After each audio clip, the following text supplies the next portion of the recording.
गुरु शिष्य थे, तो गुरु शिष्य भ्रमण करते थे। तो भ्रमण करते करते करते करते प्रयागराज जैसा एक गाँव, वहाँ गुरु और शिष्य पहुँच गए। तो गुरु जी ने जो अपना आसन था वो गंगा जी के किनारे लगा दिया और शिष्य को पैसे दिए, क्योंकि महात्मा पहले स्वयं प्रसाद बनाते थे। बोले बेटा ये तो है, और अपना आटा दाल पानी लियो और यहाँ प्रसाद बनाएंगे और सुबह आगे निकलेंगे। अब चेला जी गए बाजार में, तो बोले भाई आटा क्या भाव है? बोले 1 रुपये किलो, नमक 1 रुपये किलो, रामरस सब एक ही भाव, काजू बादाम। तो शिष्य था मेरे जैसा, अब बोले यार आटा दाल पानी तो रोज खाते हैं, आज तो चकाचक माल पाएंगे। अब वो जितने गुरुजी ने जो कुछ दिया था 65 टका, वो काजू बादाम चकाचक सब सामान दूसरा लेके आ गया। तो गुरुजी ने बोला, बोले बेटा पैसे मैंने आपको कम दिए थे और माल इतना कैसे आ गया? अरे बोले गुरुजी ये जो गांव है, ऐसा गांव तो इस दुनिया में कोई है ही नहीं। बोले क्यों? बोले यहाँ तो सब एक ही भाव है।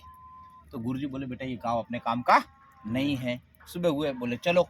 अरे बोले गुरुजी आप हमें तो यहाँ थोड़े दिन रहने दो। बोले बेटा तकलीफ पड़ जाएगी। बोले गुरुजी काजू बादाम और चकाचक माल खाते हो, किसको तकलीफ पड़ रही है? ठीक है। तो गुरुजी बोले कोई बात नहीं बेटा, थोड़े दिन आप यहाँ आनंद लो और हम आगे आसन लगाते हैं, अगर कभी तकलीफ पड़े तो हमें याद कर लेना। बोले ठीक है। अब साहब चेला जी रोज जाए बाजार में, माल लेके आए, चकाचक खाए। अब वहाँ की जो राजा थी उसका नाम था पोपो भाई। क्या नाम था? पोपो भाई। एक दिन क्या हुआ, चोरी हो गई। अब वो गए, बोले महाराज चोरी हो गई। बोले चोर को कौन पकड़े? बोले क्यों? भाई हमारा तो नियम है, चोर को कौन पकड़े? बोले जिसके गले में फांसी का फंदा आ जाए वही चोर। अब वो फांसी का फंदा लेके जगह जगह घूमे। अब वो चेला जी माल खा के मचकंड बन गए, उनके गले में फांसी का फंदा लगाए, फिटम फिट बैठा। बोले गुरुजी चेला जी चलो। बोले क्या? बोले यहाँ बहुत माल खा लिया, अब ऊपर चलने की तैयारी करो।